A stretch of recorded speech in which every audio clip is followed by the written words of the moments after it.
Thank you so much, everyone, for staying with us. So we've been talking about the security situation in Nigeria, especially those of earthman attacks in some troubled regions of the country, especially in the north-central region of the country, Benue, the worst hit in all of this. So the president will be in Benue State tomorrow. And when it does happen, the president's aide on media and publicity, Malam Garba Shehu, earlier spoke to us about the plans of the president on the visit. So let's get more perspectives on this one. One side, a professional one. On the other side, perhaps political and, joining us from London is the terrorism expert, Mr. Temitope Oludo. Thank you so much for your time on the program tonight. Okay. Maybe I should go to Abuja studio with the national chairman of NRP, Mr. Tope Fasuwa. Thank you so much, Mr. Fasuwa, for your time on the program tonight. You heard what Malam Garba Shehu told us on the program today. So, in your thinking, and as a political party, how do you perceive, first and foremost, the handling of government and the way and manner these issues have been handled also by security agencies in the country?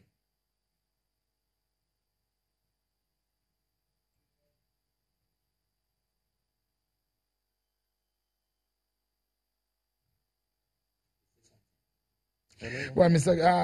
Fasuwa doesn't look like he didn't get a question. Mr. Fasuwa, thank you so much for your time. But from your assessment and your political party, how do you perceive the handling of the APC government of the security situation? Perhaps the agitation from series of quarters about the president visiting those troubled zones.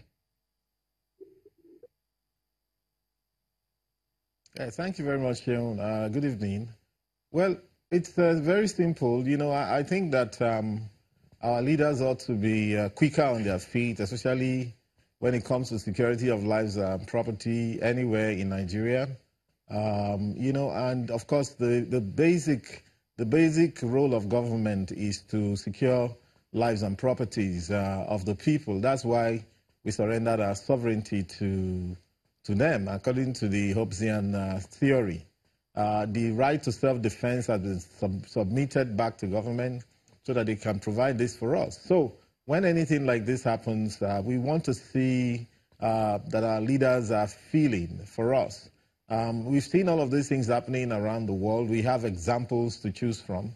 We see a scenario where one or two people die in a certain place in any of the developed countries, and you see their presidents, their prime ministers, they leave everything they're doing, they go there. But here, we hear that dozens of people die, and it becomes politicized, and it takes so long for people to even move. It's unfortunate that the president has had to wait until he was goaded and criticized and lambasted before. He's now looking like an afterthought. But basically, I think it's his own liability. That's not the way to lead. Aside from that, it's not just a presidential thing. Even state governors in this country, you know, want to do such things. They basically see their governance as within the confines of their different government mansions and so on. And then the next thing, they're abroad, you know, saying they're meeting investors and what have you. All the leadership that we need to show is right here in Nigeria. And I think that on this call, the government actually shot itself in the foot. But if you look at the explanation of this government, that look, we're not a reactive government. We would like to study things. First and foremost, they send a delegation from the government. But again, they said we wanted to get reports from the military or the civil authorities, the security agencies, before we act. And that's perhaps one of the positions of the federal government in President Buhari visiting these areas. And so, practically speaking and technically speaking, don't you think it's wisdom to act in that direction? I don't think it's wise. Like again, I said we want a government that's actually quick on its feet. We want people who can think on their feet. We want people who are quick and who are everywhere. As a matter of fact, these things should not have happened. If the government was in the places that it ought to have been, you know, these issues should not have come up in the first place. Now, you're not talking about being reactionary.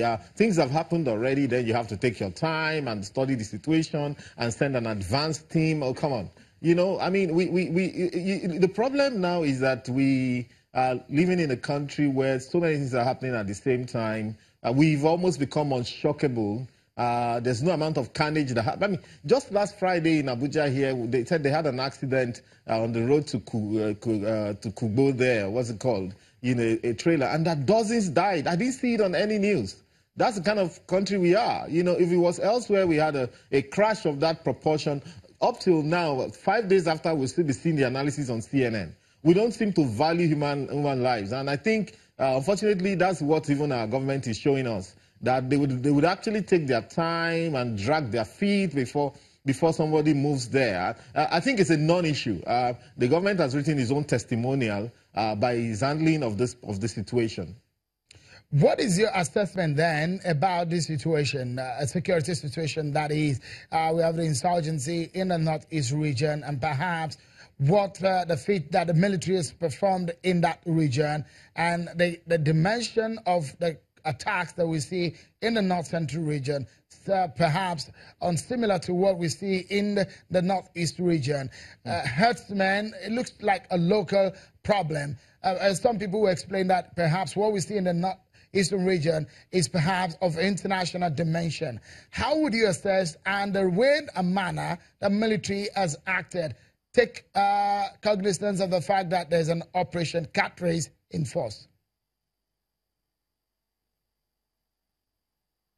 Well, yeah, I like the fact that, as you said, Nigerians are beginning to see that what's going on in the Northeast is international proportion. I've always said it's ridiculous, right? Even since the Jonathan days, I've always seen that may be the case. But we were chasing chasing shadows. We did not look at the international dimension of that thing that's called Boko Haram. We felt it was a Muslim thing. They are trying to kill Christians. Oh, it's a northern thing. They're trying to kill Southerners and so on. Some people, you know, it was clear that this was an intelligence war. But however, the metastasis of all of these problems all over Nigeria is also an intelligence issue.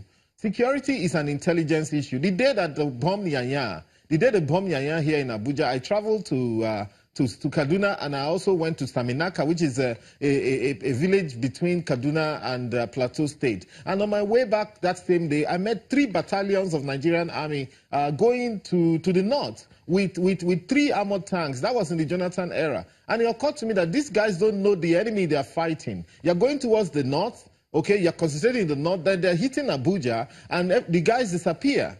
And then you now look at, okay, let's take it down the intelligence route. You know, you look at, then you begin to draw patterns. What kind of targets are these guys hitting? They go to Yanya bus stop, they go to Kuje market, they go to where people sell bananas in Emma Plaza here. It's ridiculous. So you can actually draw a pattern and know that these guys, this is a war that's meant to incite the people.